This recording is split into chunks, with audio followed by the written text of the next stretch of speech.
Welcome to Daily Dreamer, the podcast that provides practical tips and insights to help you reach your biggest dreams.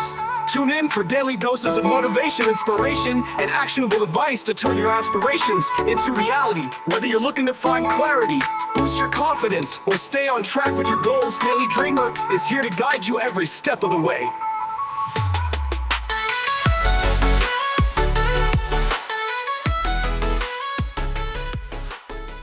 Hey everyone, welcome to another deep dive.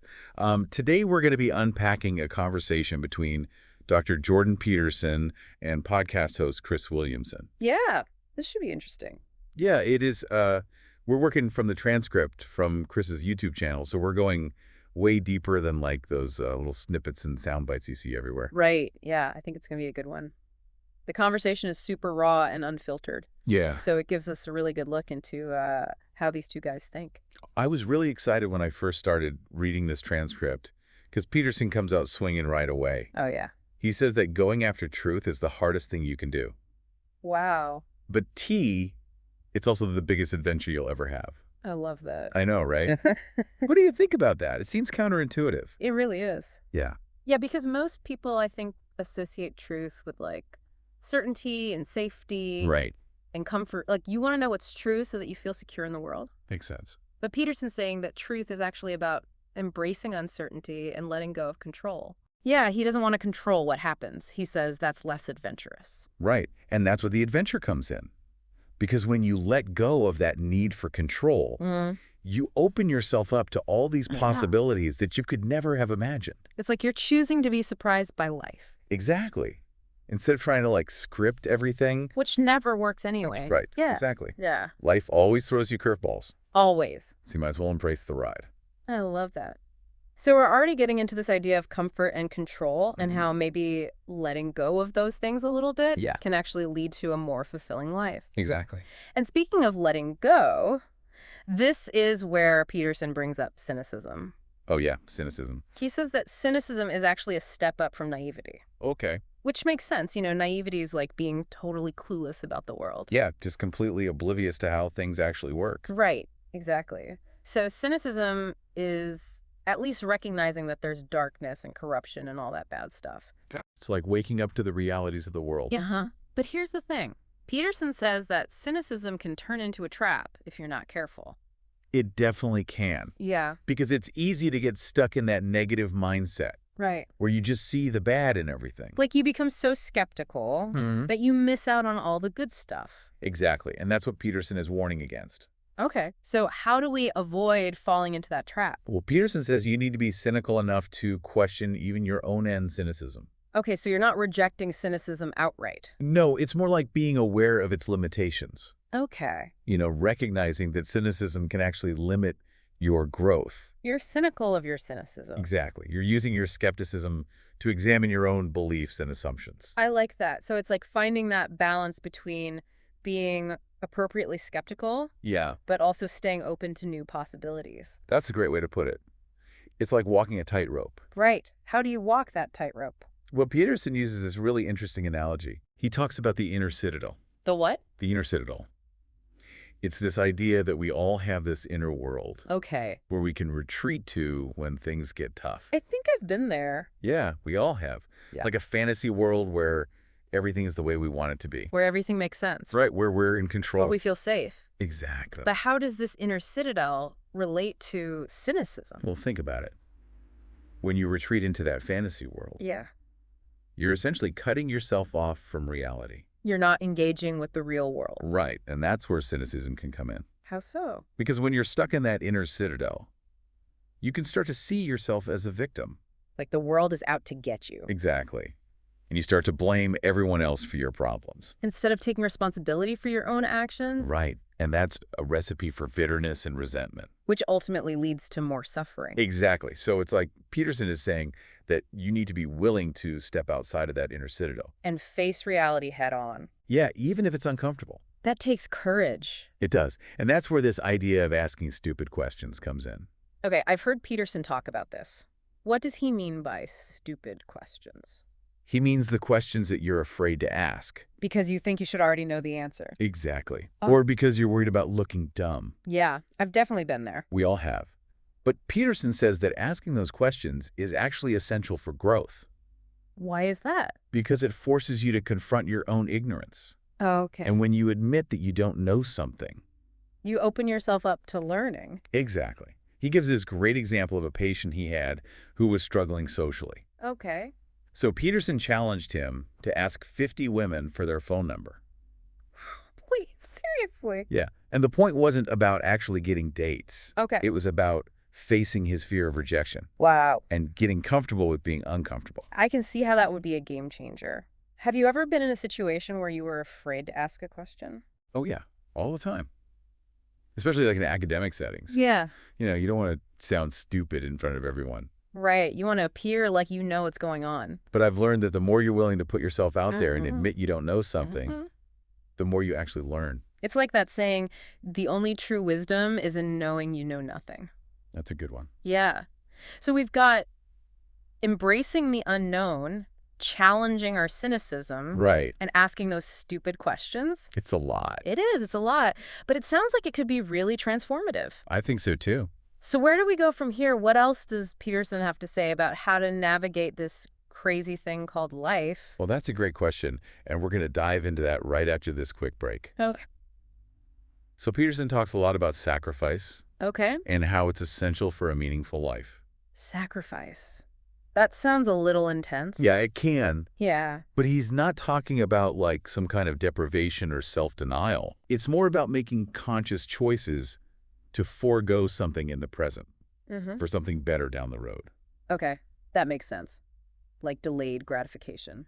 Exactly. We do that all the time, right? Yeah, totally. Like choosing to study for an exam instead of going out with friends. Exactly. Right. Or saving money for a down payment on a house. Right. Instead of spending it all on like clothes and gadgets. Right. And Peterson takes it a step further. Okay. He connects this idea of sacrifice to the very nature of work. Work.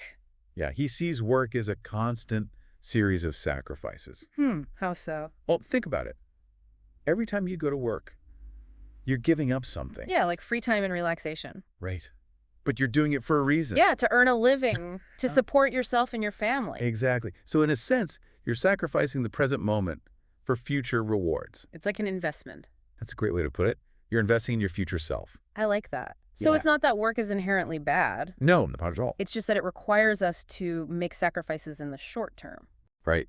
And to have a long-term vision. It's about playing the long game. Exactly. And Peterson uses this really powerful analogy. Okay. He talks about the biblical story of Abraham. Abraham. Yeah. You know the story, right? Okay, I think so. Yeah. He's considered like the father of many nations. Right, exactly. Yeah. And God asked him to sacrifice his son Isaac. Oh, yeah. Now I remember. That's a pretty intense story. It is. It's a tough one to wrap your head around. Definitely. But how does Peterson interpret it? Well, he sees it as a willingness to adopt a way of being that benefits not just yourself, but also future generations. Okay, so it's not about literally sacrificing your children. No, not at all. It's about making choices that have a ripple effect. Exactly. It's about contributing to something larger than yourself. I'm starting to see how this all connects back to what we were talking about earlier. Oh, yeah. Yeah, with the instant gratification and the shallow pond of empathy. Right. If we're constantly focused on our own immediate needs, we might miss out on the bigger picture. Exactly. And that's what Peterson is warning against. It's about having a long-term vision and understanding that our actions today can have a lasting impact. It reminds me of that quote. The best time to plant a tree was 20 years ago. The second best time is today. That's a good one. It's about acting with that kind of foresight. Exactly. And, you know, this is where Peterson's idea of truth as an adventure comes full circle. How so? Well, he argues that seeking truth requires letting go of the need to control everything.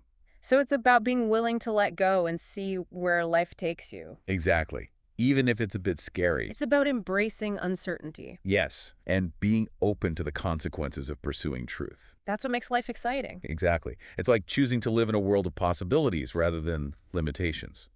This is really resonating with me. I'm glad to hear that. It's kind of liberating in a way. It is. And you know, Peterson also makes this really interesting distinction between intellect and attention. Okay, so just being smart isn't the key. He's saying that simply thinking about things isn't enough. So what's he getting at here? He's saying that true understanding requires us to focus our attention on what we don't know. Okay, focus on what we don't know. Yeah. It's about recognizing our own ignorance Okay. and being willing to ask those stupid questions. Right, the questions we're afraid to ask. Exactly.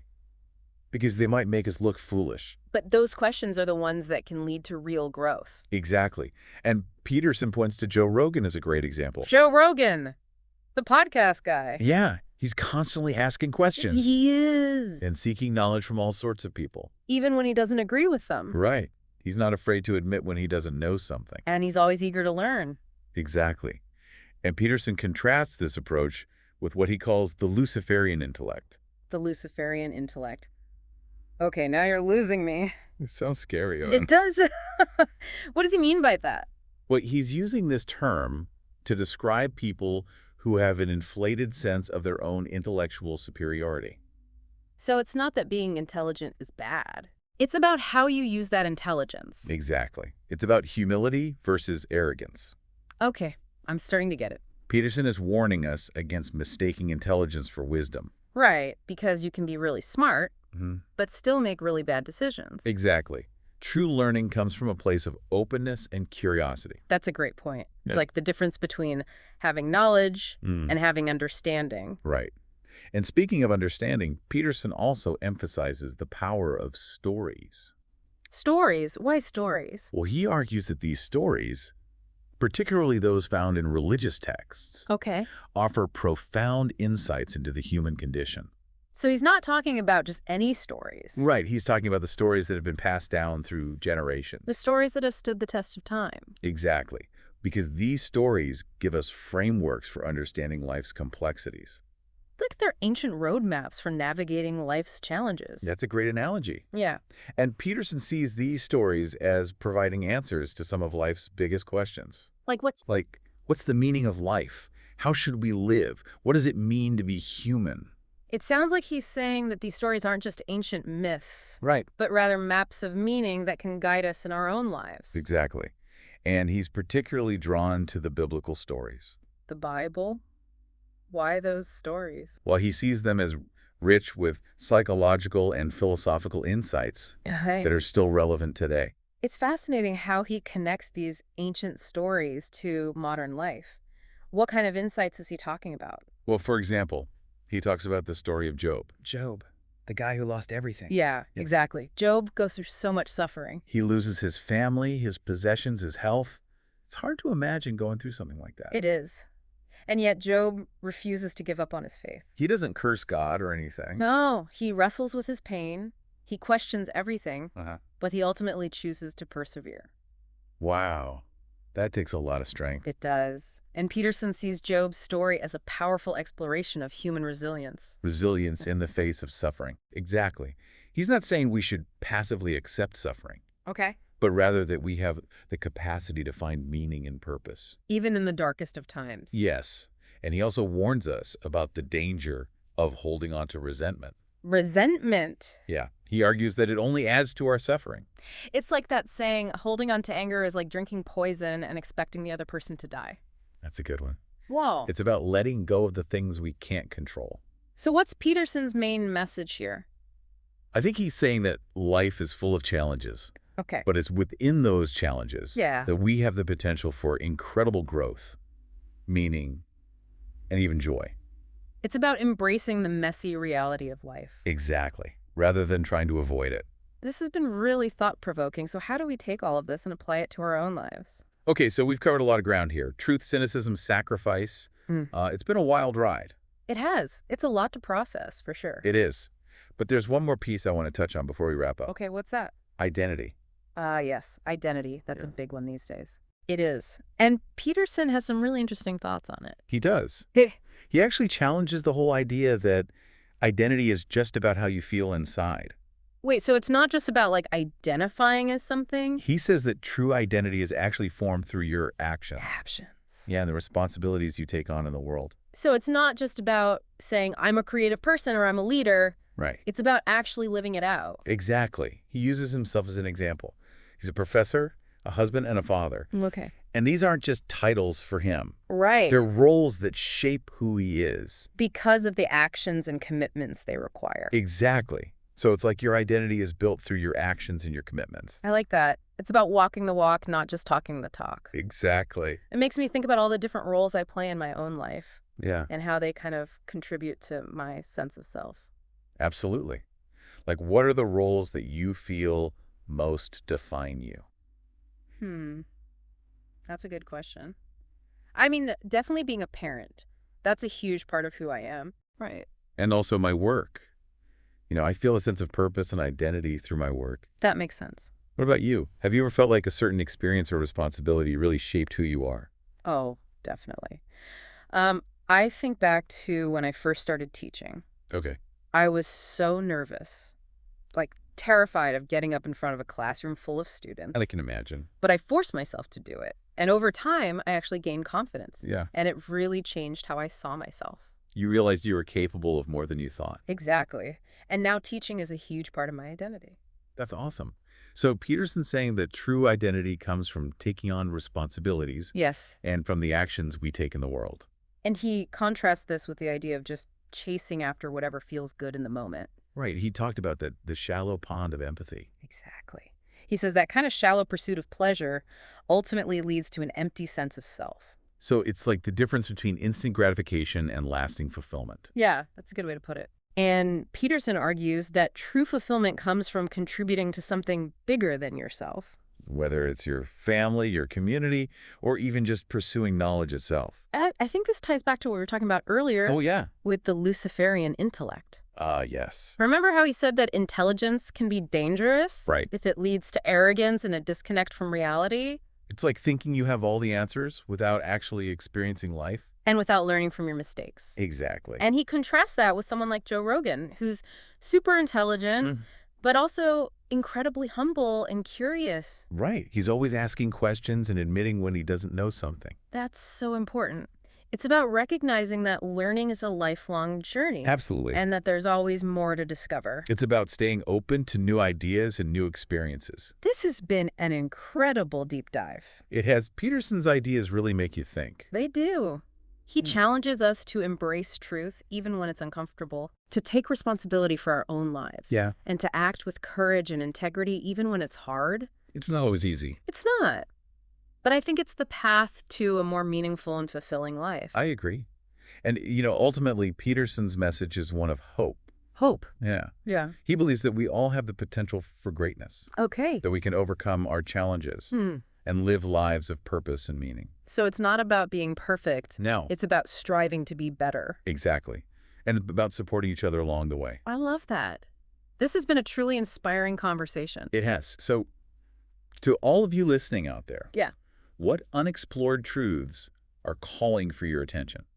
What fears might you need to face? And what choices will you make to live a more authentic and purposeful life? Keep exploring, keep questioning, and keep pushing the boundaries of your own understanding. Thanks for joining us on this deep dive. We'll see you next time.